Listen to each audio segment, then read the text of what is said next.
আমেরিকার এখন বর্তমান জনসংখ্যা প্রায় 34 কোটি। এর মধ্যে 5.5 কোটি আমেরিকান নাগরিক যাদের জন্ম আমেরিকার বাইরে, প্রায় 16%। এছাড়াও যাদের কাগজপত্র নেই এরকম একটা বিপুল সংখ্যক কোটি লোকের উপরে, প্রায় 2 কোটি লোক হবে এখানে বসবাস করে।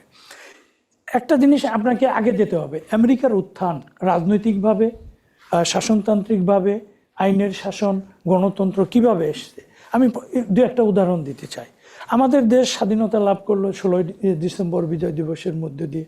যিনি দেশের বাইরে ছিলেন দেশে এসে প্রধানমন্ত্রী হলেন, সেখানে শপথের কোনো বিষয় নাই, সংবিধানের কোনো বিষয় নাই, হয়ে গেলেন।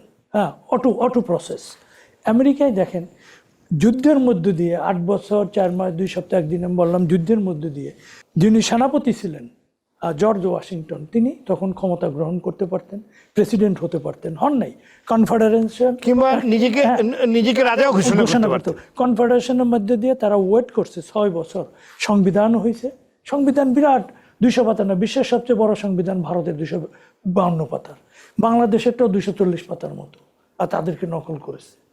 এখন এই আমেরিকার 4 পাতার সংশোধনের সংবিধানের ভিতর সবকিছু, ওই সংবিধান হওয়ার 1 বছর পরে নির্বাচনের মধ্য দিয়ে জর্জ ওয়াশিংটন প্রথম প্রেসিডেন্ট হয়েছেন। তো এই যে প্রেসিডেন্ট হলেন, তাদের যে ওই সময় যে সংবিধান করা, তাদের যে জাতীয় করা, তাদের যে সংসদ কিভাবে হবে, পার্লামেন্ট কিভাবে হবে, ইলেকশন, উনি 2 বার প্রেসিডেন্ট ছিলেন। এর পরবর্তী সময় প্রেসিডেন্ট হন নাই, বলেছেন 2 বারের বেশি প্রেসিডেন্ট হওয়া যাবে না। হ্যাঁ, তখন বলেছেন, হয়েছেন পরবর্তী সময়ে। রুজভেল্ট 3 বার প্রেসিডেন্ট ছিলেন দ্বিতীয় বিশ্বযুদ্ধের সময়, সেটা আলাদা বিষয়। কিন্তু এই যে একটা মর্নিং শোজ দ্য ডে, শুরুতেই বোঝা যায় একটা দেশের কিভাবে উন্নয়ন হবে, কি আইন শৃঙ্খলা। আজকে আমেরিকা বিশ্বের সবচেয়ে শক্তিধর রাষ্ট্র, সামরিকভাবে, অর্থনৈতিকভাবে। বিশ্বের 40% মানি ট্রানজ্যাকশন হয় আপনার ওয়াল স্ট্রিট এবং ওয়ার্ল্ড ট্রেড সেন্টার এই এলাকায়। তো এখন এই যে আমেরিকার এই উত্থানের পেছনে যে আমেরিকা গড়ে উঠছে, আমেরিকা মানবাধিকার ছিল না, প্রথমে নারীদের ভোটাধিকার ছিল না।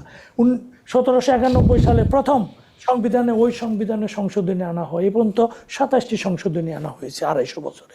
ওই সংশোধনীতে বিল অফ রাইটস, একটা বিল অফ রাইটসের 10টা সংশোধনী আনা, যেখানে ব্যক্তির স্বাধীনতা, ধর্মীয় স্বাধীনতা, সংবাদ মাধ্যমের স্বাধীনতা, এগুলো নিশ্চিত করা হয়। এটাই কিন্তু নিয়ম। দেখেন, সময়ের সাথে সাথে অবশ্যই কিছু পরিবর্তন আনতে হবে, কারণ সময়ের সাথে সাথে অনেক কিছু তো পরিবর্তন হয়।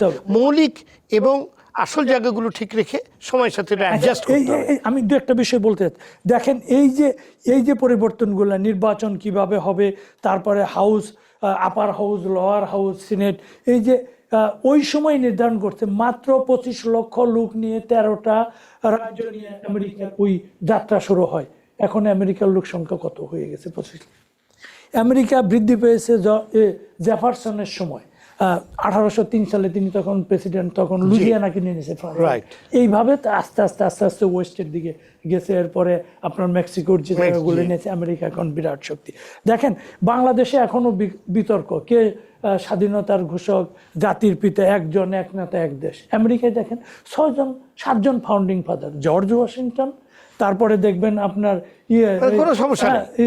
জেফারসন, তারপরে আপনার জন অ্যাডামস, তারপরে আছে আপনার বেঞ্জামিন ফ্র্যাঙ্কলিন, তারপরে James Madison, Alexander Hamilton, John Jay. 6জন। অসুবিধা কি? বাংলাদেশে আপনি একজন হয়েছে, আর কেউ হইতে পারবে না।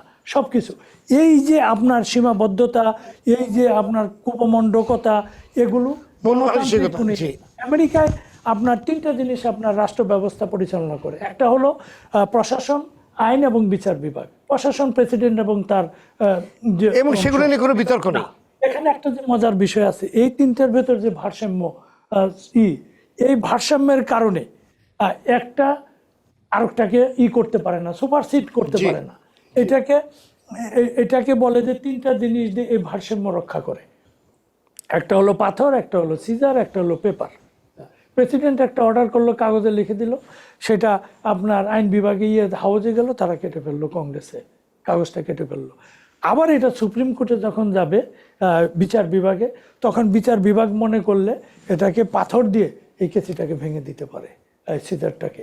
এই যে ব্যালেন্স ব্যালেন্স দুর্দান্ত একটা, মানে আমরা যে ব্যাপারে খুব ব্যথিত, আমরা বিগত সরকারগুলোর সময় আমাদের দেশে দেখেছি যে এমন ভাবে গঠন হচ্ছে, সবাই হ্যাঁ ভোট করে দিয়ে সব পাস হয়ে যাচ্ছে, কেউ বলার কেউ নাই। আচ্ছা। এবং ওই যে আমাদের আসলে এটা বলাও আমার এখানে ঠিক হবে কিনা আমি জানি না, যে প্রত্যেকটা বিভাগে আমাদের প্রভাবিত, আমাদের কোনো যে মানে স্তম্ভগুলো এগুলো কিন্তু কোনোটাই এখন আর ঠিক নেই, সব নড়বড় হয়ে একটা বিষয় আমি বলি যে আজকে যে আমেরিকা মানবাধিকারের কথা বলে, আপনি দেখেন আমেরিকার বৃদ্ধি ঘটেছে। আমেরিকা একসময় দাস বাণিজ্য চলতো, এই ওয়েস্ট আফ্রিকা থেকে, লাইবেরিয়া বা অন্যান্য দেশ থেকে জাহাজে করে হাজার হাজার লক্ষ লক্ষ নিয়ে আসতো। ওই সময় আপনার মূল জনসংখ্যার 1/3 এরা ছিল। এরপরে কনফেডারেন্সি ভাগ হয়ে যায়, আপনার ওয়েস্ট ইউনিয়ন, নর্থ ইউনিয়ন আর সাউথে 8টা স্টেট, তারা এগ্রিকালচারি প্রোডাক্ট, আর এই সাইডটা ছিল অন্য ধরনের ব্যবসা বাণিজ্য এগুলোতে। ও তারা দাসত্ব রেখে দিতে চাইলো। এই দাসত্ব নিয়ে দুইটার মধ্যে যুদ্ধ হয়। আপনারা জানেন যে 1861 সালে 60 সালের দিকে গৃহযুদ্ধ হয়। ওই গৃহযুদ্ধ হয়েছিল কি, দাসত্ব প্রথা উঠিয়ে দেওয়ার পক্ষে ছিল উত্তরাঞ্চল। তখন আপনার আমেরিকার প্রথম রিপাবলিকান প্রেসিডেন্ট এবং 16 নম্বর প্রেসিডেন্ট আব্রাহাম লিঙ্কন দাসত্ব প্রথা বিলুপ করার জন্য, সেই তখনকার যে 3-4 বছরের প্রায় গৃহযুদ্ধ, লক্ষ লক্ষ লোক দেশে মারা গেছে, ওইটার মাধ্যমে দাসত্ব প্রথার বিলোপ ঘটে। এই যে আমেরিকা গণতান্ত্রিক হলো কিভাবে, বাংলাদেশে আপনি দেখেন এখন কেউ যত অভিজ্ঞ রাজনীতিকই হোক, তার রাষ্ট্র ক্ষমতায় যাওয়ার কোনো সুযোগ নেই, তার কোনো দলের প্রধান হওয়ার কোনো সুযোগ নেই। আমেরিকায় ওবামার মতো একজন কৃষ্ণাঙ্গ প্রেসিডেন্ট হয়েছে, মুচির ছেলে আব্রাহাম লিঙ্কন আমেরিকার প্রেসিডেন্ট হয়েছেন, ওয়ান অফ দ্য শ্রেষ্ঠ প্রেসিডেন্ট হয়েছে। কোনো বিতর্ক নেই। কেন? এখানে গণতন্ত্র আছে, আপনার মানুষ কথা বলছে,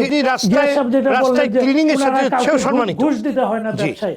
এই যে একটা সেলফ কন্ট্রোল, এটা আইনের শাসন। এটা মনে করে গভীর রাতে আপনি যান, বরফ পরে আছে, সামনে রেড লাইট, একটা কাক পক্ষীও নাই, কিন্তু আপনি গাড়িটা থামাচ্ছেন, আপনি জানেন আপনার সামনে আইনকে সম্মান দিচ্ছেন। আমাদের দেশে সেটা হচ্ছে না। এই যে না হওয়ার কারণে আমরা আমেরিকার যত বদনামি করি, যত দোষারোপি করি, আমেরিকা বিভিন্ন সময় যুদ্ধে জড়িয়েছে, 1 ডজনেরও বেশি যুদ্ধে আমেরিকা জড়িয়েছে, বিভিন্ন দেশে পরাজিত হয়েছে, জানমালের ক্ষমতা হয়েছে। এখন যেমন প্রেসিডেন্ট বলছেন যে মেক আমেরিকা গ্রেট এগেন, আমরা এটাতে বিশ্বাস করি না।